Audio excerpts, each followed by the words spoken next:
자, 샬롬. 샬롬. 네, 반갑습니다. 다시 한번 인사할까요? 샬롬. 샬롬. 네, 반갑습니다. 부활주일입니다. 여러분 기쁘시죠? 네. 한 절반 정도만 기쁘신 것 같은데 이제 고난 주간을 끝내시고 우리 함께 부활주일, 기쁨의 주일을 보내길 소망합니다. 여러분 기쁘시죠? 네. 네. 여러분 지금까지 살아오면서 여러분이 들으셨던 어떤 경험했던 또 보셨던 일들 가운데 반전의 일들 뭐 기억나시는 것들이 있으십니까? 여러 많은 일들이 있겠지만 저는 오늘 여러분에게 그런 반전의 어떤 이야기를 하나 함께 소개하면서 오늘 말씀을 같이 나누기를 원합니다. 여러분 알렉산더 플레밍이라고 하는 사람이 있습니다. 이 사람은 과학자인데요. 1928년에 자신이 배양하고 있는 이 균을 연구하는 과정 가운데 연구를 다 마치지 못하고 배양 접시를 그대로 자기 실험실에 올려놓고 가족 휴가를 떠나게 됩니다. 한 달 뒤에 돌아왔는데 마침 그 치우지 못했던 이 배양 접시에 푸른 곰팡이가 내려앉아서 이 연구를 더 이상 진행할 수 없는 이 연구를 망치게 된 그런 일을 맞이하게 됐습니다.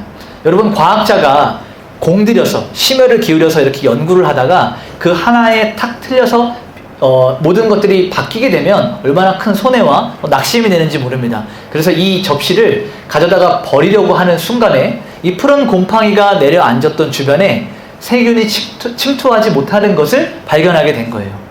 그래서 이 사람은 실패라고 생각하고 모든 것이 망쳤다라고 생각했는데 자세히 들여다보니 거기서 오늘날 우리가 항생제로 복용하는 페니실린을 발견하게 됩니다. 결국 이것이요 노벨상까지 받게 되는 엄청난 업적을 이루게 되죠. 한 사람의 실수였고 한 사람의 실패라고 생각했는데 이것이 반전이 되어서 노벨상까지 받게 되는 그런 일을 경험하게 됩니다. 여러분 이 사건은 오늘날 우리에게도 굉장한 영향력을 주죠. 우리가 아플 때 약을 먹거나 낫기 위해서 이런 약을 복용할 때 이런 항생제들이 큰 역할을 합니다. 우리에게 정말로 큰 일, 좋은 일, 도움을 주는 일들, 대반전의 일들이 일어났는데 제가 오늘 부활주일에 여러분과 나누고자 하는 이 말씀은 단순히 그냥 노벨상 정도의 문제가 아니고 우리 인류 역사에 전무후무하고 가장 큰 대혁명하고도 비교할 수 없는 가장 놀라운 일이 있음을 여러분과 함께 선포하고 나누고자 합니다.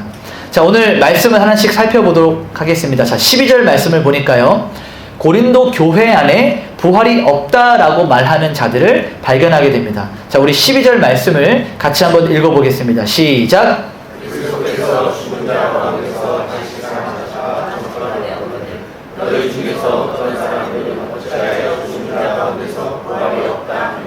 아멘. 자, 여러분 우리가 부활주일에 계속해서 우리 예배를 드리면서 아마 복음서를 중심으로 한 그러니까 사복음서에 있는 내용들로 부활절 예배 말씀을 많이 전해 들으셨을 거예요.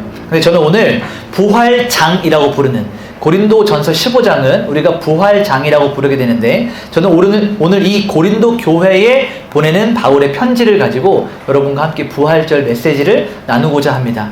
여러분 우리 샬롬교회 성도들은 이 의미를 좀 잘 아셔야 돼요.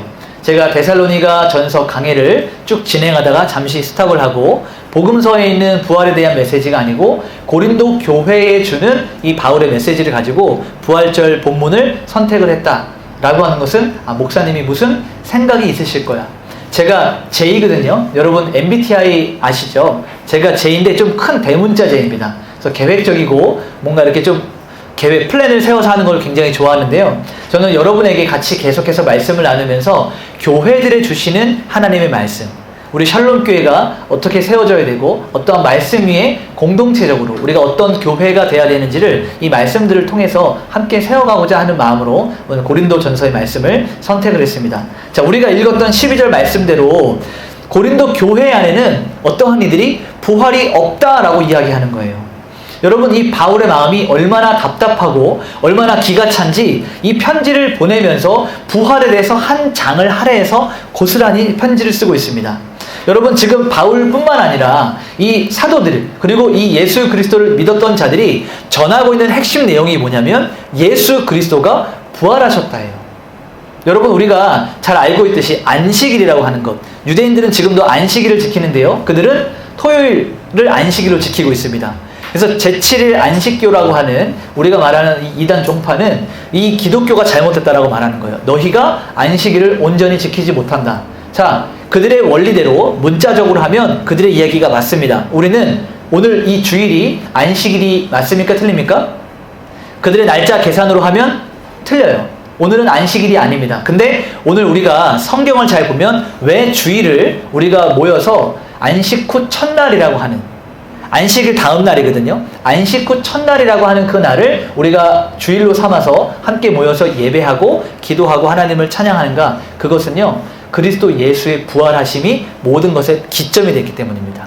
우리가 안식일을 기념하는 이유가, 안식일을 거룩히 지켜야 되는 이유가, 이전에는 하나님께서 창조하신 그 창조 원리에 따라서 안식일을 지켰지만 이제는 그리스도 예수께서 우리를 구원하시고 부활하심을 기념하기 위해서 사도들이 안식 후 첫날 모이기 시작했기 때문에 그 역사와 전통 가운데 우리가 주일을 지켜가고 있는 것입니다. 자, 이처럼 기독교 신앙에는 부활 신앙이 핵심이고 복음의 정수가 됩니다. 그런데 교회 안에 바울이 열심히 사역하고 떠났던 그 고린도 교회 안에는 부활이 없다라고 하는 사람들이 생겨나기 시작하는 거예요. 그런데 얼마나 답답하겠습니까? 얼마나 이 속이 타겠습니까? 지금까지 실컷 예수 그리스도의 부활에 대해서 전파하고 부활이 무엇인지 그리스도가 어떻게 부활하셨는지를 알려주고 떠났는데 부활이 없다는 거예요. 그래서 바울이 이 편지를 통해서 부활을 변증하는 이런 내용들이 담겨 있습니다. 여러분, 이 고린도라고 하는 이 도시가요, 당시에는 국제 항구 도시로서 굉장한 국제 도시로서의 명성을 떨치는 도시였습니다. 마치 오늘날로 치면요, 제가 1부 때도 말씀을 드렸지만 방콕하고 좀 비슷한 느낌이 있어요. 여기 이 방콕이 이 항구 도시로서 많은 무역과 또 그 다음에 국제 도시로서의 역할을 잘 감당하고 있죠. 그래서 많은 문화들이 있고 많은 종교들이 있고 사람들이 번창하고 번성해서 또 이런 많은 또 문화들이 발전하는 모습들을 보게 됩니다. 타락한 모습들도 있고 또 잘 사는 모습들도 여러 가지를 우리가 보게 됩니다. 근데 이 고린도 교회에도 이러한 국제 도시로서의 역할을 감당하면서 다양한 철학 사상들이 이 도시 안에 자리 잡기 시작했어요. 우리가 한 번쯤은 들어봤을 만한 플라톤의 영향을 받았던 사람들은 죽음이란 육체와 영혼이 분리하는 것이다, 이런 생각을 가지는 사람들도 있고, 에피쿠로스 학파라고 하는 성경에 나오는 이 학파들인데요, 이 사람들은 인간의 존재는 죽음과 동시에 완전히 끝이 난다, 종말이다, 죽으면 끝이다, 뒤에 아무것도 없다라고 말하면서 생각하는 사람들이 있습니다. 자, 이런 철학자들의 이야기를 계속 나누게 되면 우리의 머리에 쥐가 나기 때문에 다시 성경으로 돌아가서 성경에서는 이 부활에 대해서 어떻게 이야기하고 있는 사람들이 있었는지를 같이 살펴보도록 하겠습니다. 자, 사도행전 23장 6절부터 8절까지 말씀을 우리 함께 읽어보도록 하겠습니다. 시작!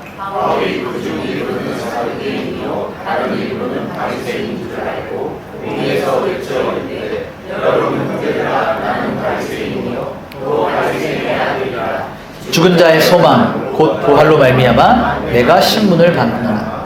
그 말을 한즉 바리새인과 사두개인 사이에 다툼이 생겨 무리가 나누어지니 이는 사두개인은 부활도 없고 천사도 없고 영도 없다 하고 바리새인은 다 있다 함이라.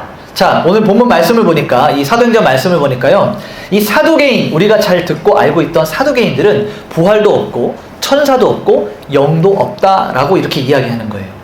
자, 이 고린도 교회의 성도들은 사두개인들은 아니었지만 아마도 그들과 같은 맥락 가운데서 부활이 없다라고 하는 사람들이 생겨났던 것 같습니다.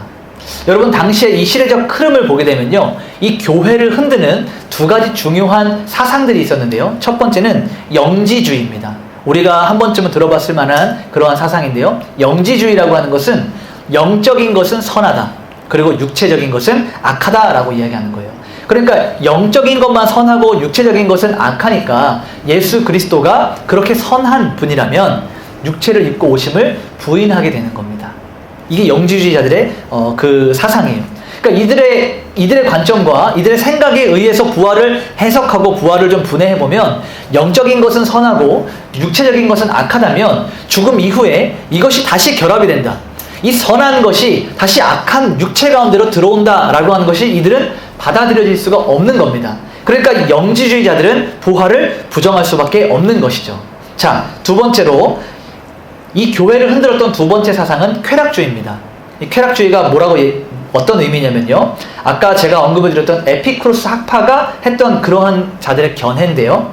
어차피 인간은 죽으면 모든 것이 끝이 난다. 그러니 오늘을 즐겨라. 자, 우리 요새 젊은이들이 만든 신조어인데 조금 지나긴 했지만 오늘 한 번밖에 없는 인생, 젊음을 즐겨라고 하는 그 단어가 뭐죠? 네, 들어보셨죠? 욜로. 네 인생은 한 번뿐이야. 그러니 즐겨. 다음은 없어. 라고 하는 이러한 사상을 가진 그 학파가 바로 에피쿠로스 학파입니다. 그렇기 때문에 이 땅을 살아가면서 최대한 많이 타락하고 즐기고 누려야 된다. 라고 하는 것이 바로 이 쾌락주의자들의 그러한 모습이었습니다. 그러니 교회 안에 이 쾌락주의와 영지주의가 들어오게 되면 교회 안에서 성도들이 부활을 믿을 수 없는 것은 당연한 이치였던 거예요. 이러한 사상들 가운데 젖어들고 교회에 와서 이제 하나님을 막 알아가는 사람들에게는 이런 혼동이 생겨날 수밖에 없었습니다. 그래서 바울은 오늘 이 말씀을 통해서 힘있게 부활을 변증하고 있습니다. 여러분, 변증하다, 변호하다 라는 의미를 알고 계시죠? 그래서 오늘 이 바울의 편지는 부활을 변증하는 거예요. 그리스도 예수께서 어떻게 부활하셨는지를 설명하고 있는 겁니다. 그래서 제가 오늘 말씀의 제목도 한번 이렇게 독특하게 한번 잡아봤어요. 우리 같이 한번 말씀의 제목을 주보를 통해서 한번 읽어볼까요? 시작! 만약 우리에게 부활이 없다면. 네, 만약 우리에게 부활이 없다면 어떤 일들이 생겨나게 될까? 만약 그리스도 예수께서 부활하지 아니하셨다면 어떠한 삶을 우리가 살게 될 것인가? 바울의 말을 빌어서 이제 하나씩 우리가 말씀을 살펴보도록 하겠습니다. 자, 13절 말씀입니다. 우리 13절을 한번 읽어보겠습니다. 시작!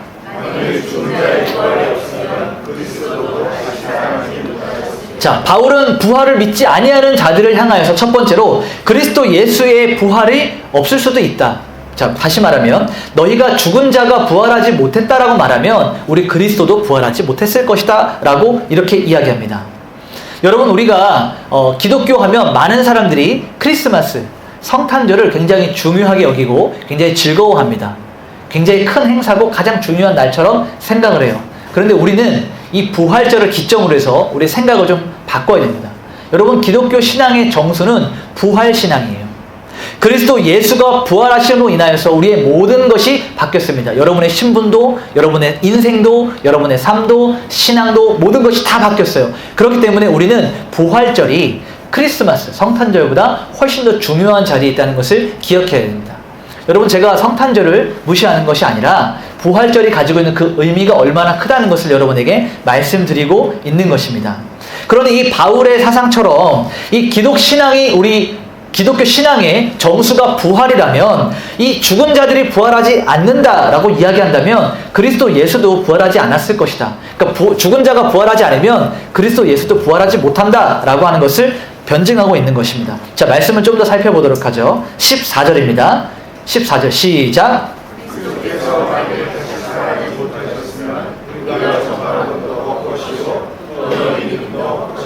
자, 바울은 하나씩 하나씩 그 논리를 쌓아가는 거예요.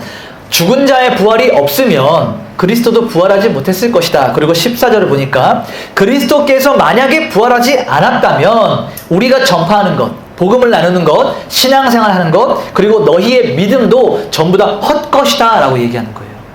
그러니까 우리 신앙의 근거, 여러분 신앙생활하는 기준, 왜 교회로 오고 왜 하나님을 믿고 우리가 예수님을 왜 믿는다라고 말하는가는 그리스도 예수의 부활이 있었기 때문이다라는 거예요. 아멘이십니까? 네. 여러분, 믿음의 근거, 여러분 믿음의 근원은 바로 부활 신앙입니다. 자, 바울의 논리가 계속해서 쌓아져 가는 거예요. 죽은 자가 부활하지 못한다. 그러면 예수도 부활하지 못했다. 예수가 부활하지 못했다라고 하는 것은 지금 우리의 모든 신앙이 헛것이다라고 말하는데요. 여기서 헛것이라고 말하는 이 단어의 원래 의미가 텅 비다, 비어있다, 무의미하다라는 의미를 가지고 있습니다. 자, 이것을 우리 선조들은요 아주 멋진 말로 이렇게 표현했어요. 안고 없는, 다시 한번요, 안고 없는, 네, 안고 없는 찐빵 들어보셨죠? 찐빵을 샀는데 그 안에 팥이 없는 거예요. 안고가 안 들어있어요. 그럼 맛이 없죠. 이것을 표현하는 그러한 방식입니다. 그리스도 예수의 부활이 없다면 저와 여러분의 신앙생활은 안고 없는 찐빵이라는 거예요. 껍데기만, 중심 내용물은 다 버리고 껍데기만 남은, 바나나 껍질을 까서 알맹이는 버리고 껍질만 들고 있는 그러한 무의미한 짓이다라고 성경은 이야기하고 있는 것입니다. 왜 그런가 하면 우리가 믿고 있는 이 복음, 우리 신앙은요, 단순히 오늘을 살아가면서 먹고 마시는, 오늘 내가 잘 살려고 하는 그러한 종교가 아니기 때문이에요.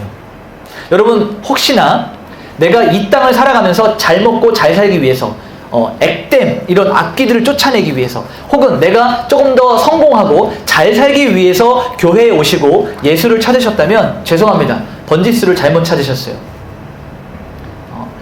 우리가 이 땅에서 단순히 이 땅에서만 잘 먹고 잘 살기 위해서 이 종교로서 기독교를 선택하셨다면 이 교회에 오실 이유가 없으십니다. 이 교회뿐만 아니라 어느 교회를 가셔도 마찬가지입니다.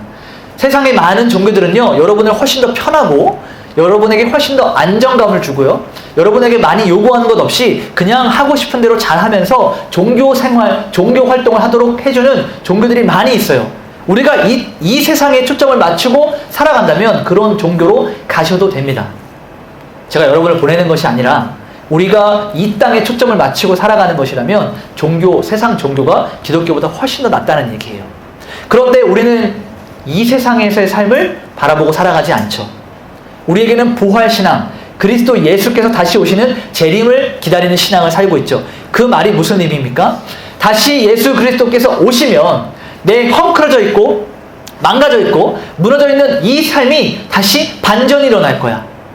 내가 지금 너무 괴롭고 고통스럽고 다 깨어졌지만 내가 부활하는 그 순간에는 모든 것이 완전하게 회복될 거야 라고 믿는, 다시 말하면 내세, 다가올 세상을 바라보는 믿음이 있기 때문에 오늘 우리가 이 세상을 살아가면서, 여러분 녹록치 않으시죠?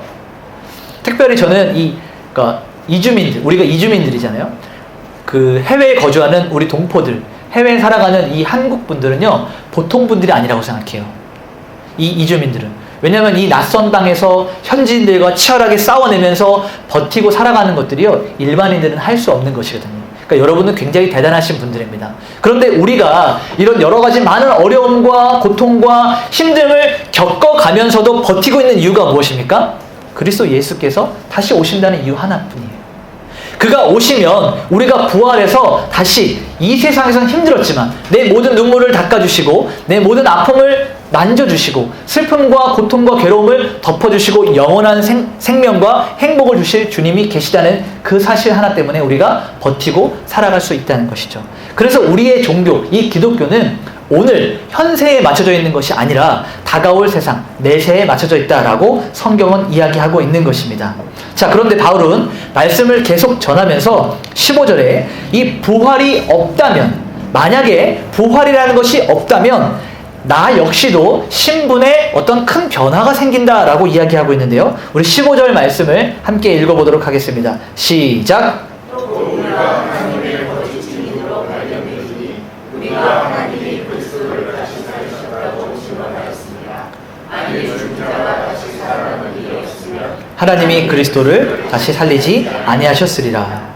자, 바울은 하나님께서 그리스도 예수를 다시 살리셨다라고 가는 곳곳마다 가르치고 있었어요. 고린도 교회뿐만 아니라 데살로니가 교회에도, 에베소 교회에도, 가는 곳곳마다, 빌립보 교회에도 바울의 모든 사역의 근원은 부활하신 예수 그리스도였습니다. 그런데 만약에 그리스도 예수가 부활하지 아니하셨다라고 하면 자기는 법정 용어를 써서 거짓 증인이다라고 말하고 있어요. 여러분, 법원에서 가장 큰 잘못 중에 하나, 가장 잘못된 것 중에 하나가 무엇이냐면 위증하는 것입니다. 거짓으로 증언하는 거예요. 근데 바울이 지금 이 법정에 섰다는 그러한 상황을 가정해서 하나님께서 예수 그리스도를 살리지 아니하셨다면 나는 거짓 증인이다. 나는 위증한 사람이 된다. 그러니 그에 대한 합당한 벌을 받아야 되는 사람이다. 저주를 받아야 되는 사람이다라고 이렇게 이야기하고 있는 것입니다. 다시 15절 본문 말씀을 우리 보게 되면요, 죽은 자가 살아나는 일이 없으면 하나님이 그리스도를 살리지 아니하셨으리라. 자, 로마서 말씀 10장 9절에도요. 네가 만일 네 입으로 예수를 주로 시인하며 또 하나님께서 그를 죽은 자 가운데서 살리신 것을 네 마음에 믿으면 구원을 받으리라. 이렇게 기록되어 있거든요. 하나님이 그리스도를 살리셨다. 하나님이 분명한 목적과 이유를 가지고 예수를 살리셨다라고 성경 곳곳에서 증언을 하고 있는 것입니다. 그러니 만약에 하나님이 어떠한 목적을 가지고 어떠한 계획을 가지고 그리스도를 일으키셨는데 만약에 부활이 없다면 하나님이 예수 그리스도를 살리지 아니하셨을 것이다. 그는 목적도 계획도 없으셨을 것이다 라고 바울이 변증을 하고 있는 것입니다. 아직 이 변증이 끝나지 않았어요. 자, 우리 16절과 17절 말씀을 같이 한번 읽어보겠습니다. 시작. 만일 죽은 자가 다시 살아나는 일이 없으면 그리스도도 다시 살아나신 일이 없었을 터이요 그리스도께서 다시 살아나신 일이 없으면 너희의 믿음도 없겠고 너희가 여전히 죄 가운데 있을 것이요. 자, 이 16절과 17절을 잘 보면 좀 뭔가 비슷하죠? 우리가 앞서서 지금 13절과 14절, 여러분 성경 있으신 분들은 옆에 같이 펴놓고 보시면 되는데요. 13절과 14절에서 제가 지금까지 설명했던 내용이 16절과 17절에 다시 반복해서 보여지는 것을 알 수 있어요. 그러니까 15절을 중심축으로 해서 13절과 14절이 16절과 17절에 그대로 다시 한번 반복이 돼서 나오고 있습니다. 자, 여러분 성경에서 반복되는 것은 중요한 말씀입니다. 성경을 읽을 때 우리가 읽는 팁인데요. 자, 그러면 13절과 16절이 매칭이 되고 14절과 17절이 매칭이 돼서 같은 원리예요. 죽은 자가 부활하지 못한다면 예수 그리스도가 부활하지 못한다. 예수 그리스도가 부활하지 않았다면 우리의 믿는 것, 우리의 신앙, 우리가 전파하는 것, 교회, 복음, 성경 모든 것이 다 헛것이다 라고 이렇게 이야기하고 있는 것이죠. 자, 그런데 이 똑같이 반복되는 말씀 가운데 17절의 하반부를 보게 되면요, 우리가 한 가지 짚고 넘어가야 되는 중요한 부분이 있습니다. 자, 17절을 다시 한번 읽어볼게요. 17절만 시작.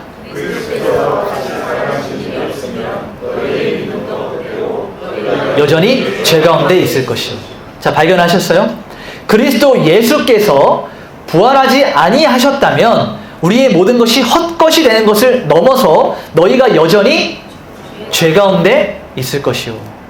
여러분, 우리가 부활주일을 오기까지 어떠한 한 주간을 보내게 됩니까? 고난주간을 보내게 되죠. 그리고 우리가 금요일에 모여서 함께 기도하고 예배했던 것처럼 예수 그리스도께서 십자가에서 달려 죽으심을 같이 우리가 기도했어요. 감사하는 마음으로. 자, 그런데 그 예수 그리스도의 죽으심을 우리가 기억하고 기도했던 이유가 무엇입니까? 우리의 모든 죄를 예수 그리스도께서 지시고 십자가에서 죽으셨던 우리의 모든 죄를 사해 주시기 위해서 십자가에서 죽으셨다라고 우리가 그렇게 알고 믿고 기도하였습니다. 그런데요, 이것도 하나의 또 반전이에요. 만약에 예수 그리스도께서 십자가에서 죽으시고 부활하시지 아니하셨다라고 한다면 여러분의 죄는 여전히 여러분 가운데 머물러 있다라고 하는 것입니다. 십자가에서 죽음이 우리의 모든 죄를 완전하게 해결한 것이 아니다라고 하는 거예요. 목사님 좀 이상하네요. 제가 지금까지 듣기로는 십자가에서 예수님이 우리의 모든 죄를 사해 주셨다라고 했는데 목사님 지금 무슨 말씀하세요? 자, 말씀을 보세요. 17절 말씀을 보니까 그리스도 예수께서 부활하지 아니하셨다면 십자가에서 죽으셔서 그대로 무덤 속에 머물러 있었다면 너희의 죄에 대한 문제가 완전하게 해결되지 않았다라고 하는 거예요. 그러니까 우리의 대속, 그리스도 예수의 그 보혈의 피가 십자가에서 끝나는 것이 아니고 부활까지 이루어져야 우리의 모든 죄가 완전하게 해결이 된다라고 성경은 이야기하고 있는 것입니다. 여러분 아멘이십니까? 그 의미가 무엇이냐면 여러분 십자가에서 예수님께서 죽으셨다라고 하는 것은 죄와 사망의 권세에 스스로 굴복해 주신 거예요. 왜냐하면 우리가 그런 굴복당해야 되는 존재였기 때문에 죄와 사망, 죄의 삭은 사망이기 때문에 죄인은 반드시 죽어야 됩니다. 우리가 죽어야 되는 그 죄를 예수 그리스도께서 짊어지시고 죄와 사망의 권세 아래로 들어가신 겁니다. 여기서 끝이 난다면 그리스도께서 나오지 못하시고 거기서 끝이 난다면 그리스도 예수는 우리와 함께 죄지은 자로 그냥 그 자리에서 끝이 나게 됩니다. 그러니 바울의 표현대로 너희가 여전히 죄 가운데 머물러 있다라고 하는 것이죠. 그런데 예수 그리스도의 부활이 어떤 의미를 가지고 있냐면 죄와 사망의 권세를 깨뜨리고 승리하였다라고 하는 거예요. 아멘이십니까? 그래서 예수께서 부활하심은 더 이상 죄와 사망의 권세가 주인 노릇, 왕 노릇 할 수 없다는 겁니다. 더 이상 죄와 사망이 정죄할 수가 없다는 거예요. 그러므로 우리가 그리스도 예수 안에서 함께 부활함으로 더 이상 우리도 죄와 사망의 종노릇하지 않고 우리의 모든 죄가 완전하게 깨끗하게 해결되었다라고 성경이 말하고 있는 것입니다.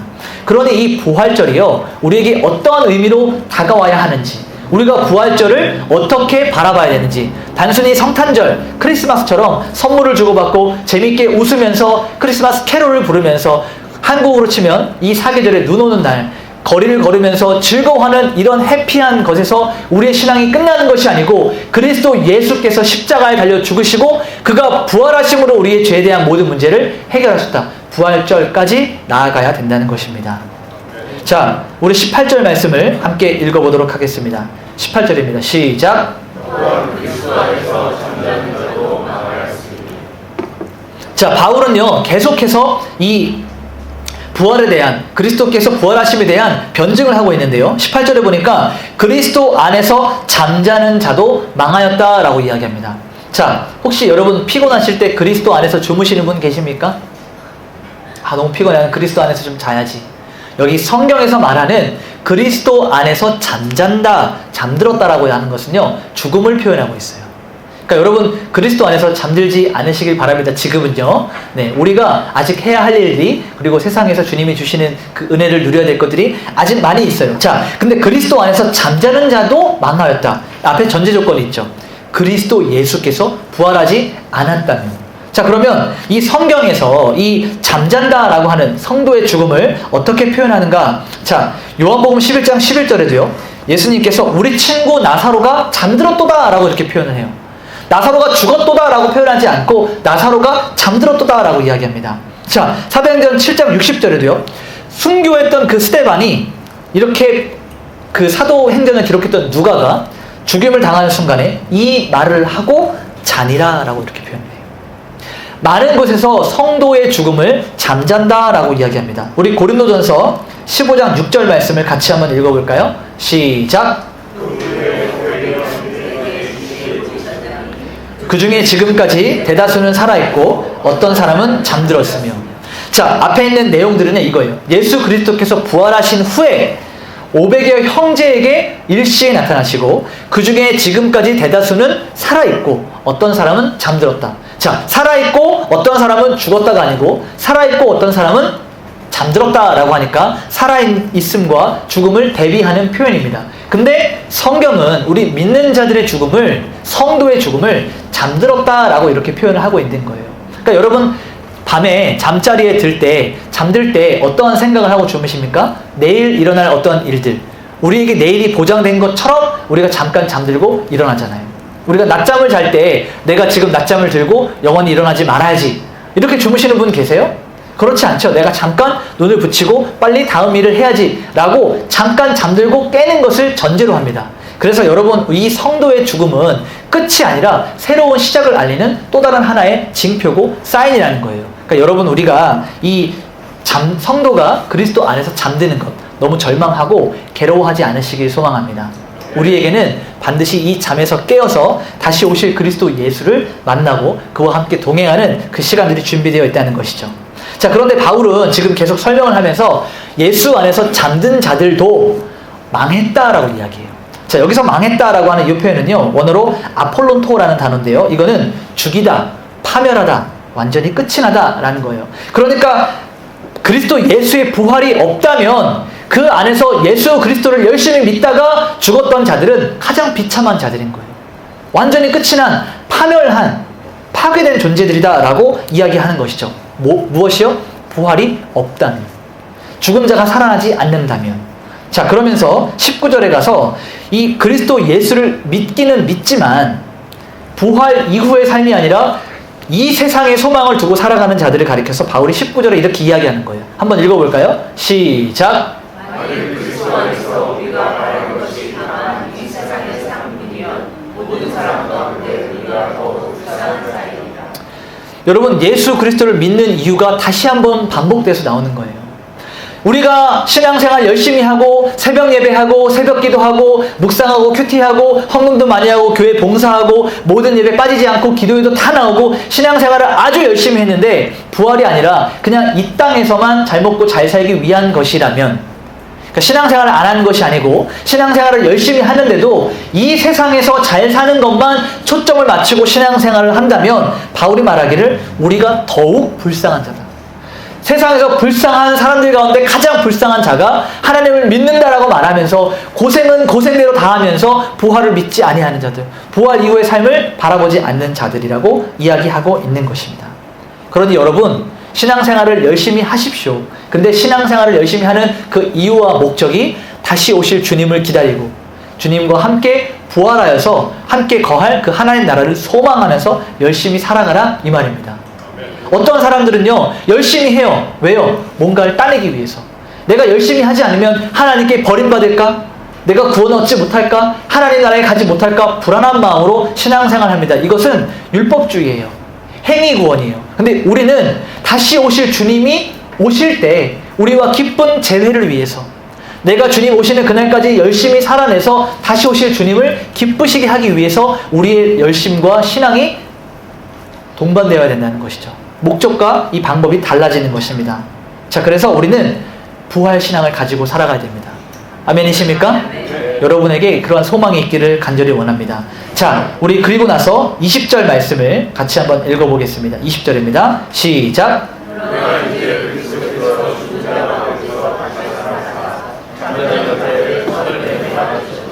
아멘. 자, 20절 말씀에 어떠한 단어로 시작합니까? 어떠한 단어로 시작합니까? 그러나.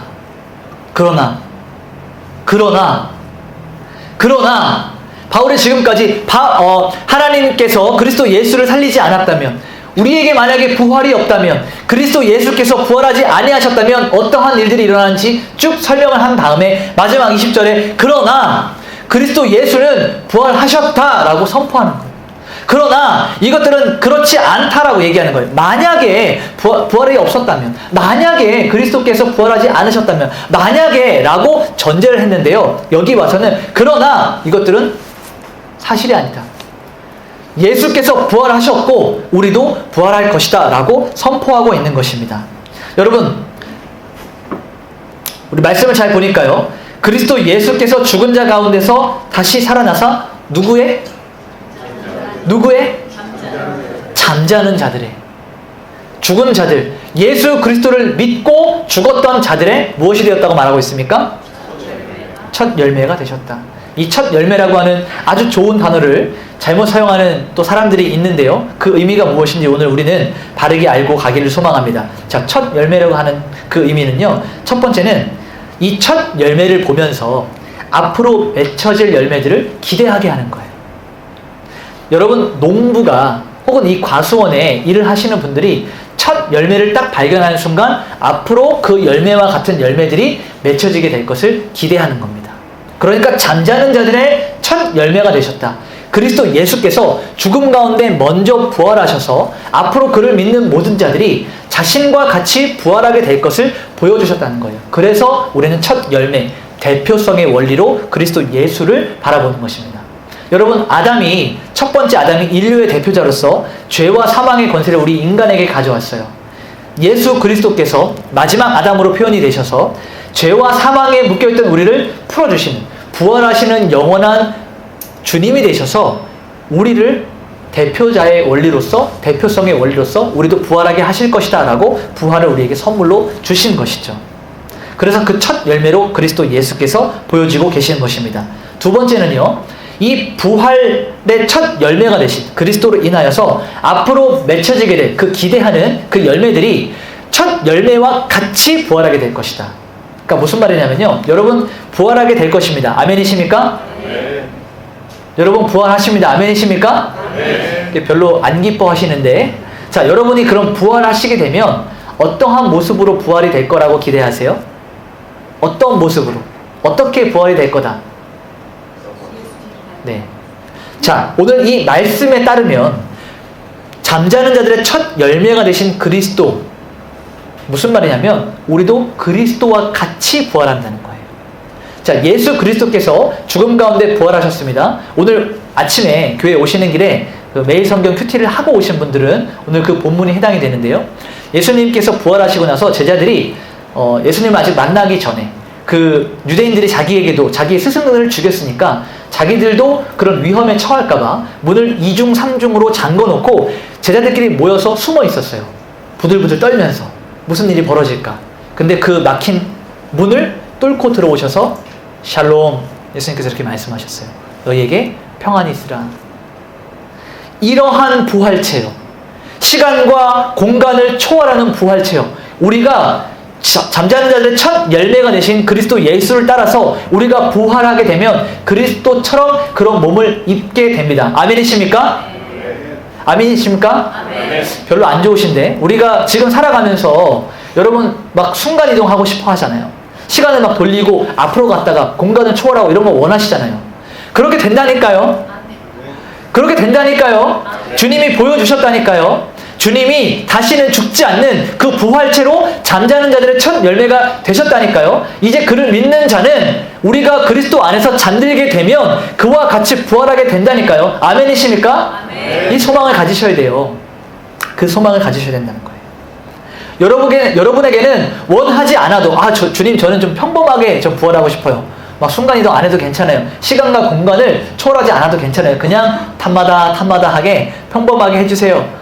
이렇게 생각하실 수 있겠지만 그건 여러분의 선택사항이 아니에요. 주께서 부활하셨듯 우리도 그렇게 부활하게 될 것입니다. 이 부활은 여러분에게 확정되어 있는 하나님의 약속입니다. 오늘 말씀의 결론을 맺도록 하겠습니다. 여러분 바울의 고백처럼 만약에 그리스도 예수의 부활이 없었다면 오늘 저와 여러분 예배하는 우리의 부활도 없을 것이고 우리가 부활하지 않는다면 죄송합니다. 세상에서 가장 헛짓거리를 하는 사람들이 바로 저와 여러분이라는 거예요. 성찬하는 거요. 앞에 나와서 대표기도 하는 거요. 찬양하는 거요. 전부 다 헛짓거리란 말이에요. 그리스도 예수가 부활하지 않았고 우리에게 부활이 없었다면요. 근데 주님이 뭐라고 말씀하셨습니까? 내가 다시 올 때까지 이것을 기념하라. 내가 다시 올 거야. 내가 다시 오면 너희도 나와 같이 부활하게 될 거야 라고 약속하여 주고 계시는 것입니다. 여러분 안심하십시오. 여러분은 부활할 것입니다. 마태복음 28장 6절 말씀을 같이 한번 읽어볼까요? 마태복음 28장 6절 말씀입니다. 시작. 그가 여기 계시지 않고 그가 말씀하신 대로 살아나셨느니라. 와서 그가 누우셨던 곳으로 가라. 그가 여기 계시지 않고 살아나셨느니라. 그가 여기 계시지 않고 살아나셨느니라. 세상 사람들은 예수님의 제자들은 예수님의 시신을 찾기 위해서 왔어요. 모든 것이 끝났다고 생각했고 절망했고 낙심했고 예수님의 시신을 보고자 어떻게 죽으셨나 찾아왔지만 천사가 이야기합니다. 그가 여기 계시지 않고 살아나셨느니라. 그가 더 이상 죽음으로 있지 아니하고 생명으로 부활하셨느니라 라고 선포하시는 것입니다. 아멘이십니까? 네. 그러므로 안심하십시오. 여러분의 시신을 찾는 자들에게 여러분에게 죽음으로 사망으로 죄와 사망의 권세로 여러분을 덮으려는 저 악한 무리들 앞에 여러분 그가 여기 계시지 않고 살아나시느니라. 주님을 닮아 함께 부활하는 부활체가 될 것을 간절히 믿으며 소망하며 나가시길 소망합니다. 자, 우리 옆 사람에게 이렇게 고백하면서 오늘 말씀을 마치기를 원합니다. 여러분 한번 큰 목소리로 함께 따라하며 선포했으면 좋겠습니다. 여러분에게 옆 사람에게요. 당신은 자, 조금 더 힘있게 당신은 반드시 부활할 것입니다. 당신은 반드시 부활합니다. 기도하겠습니다.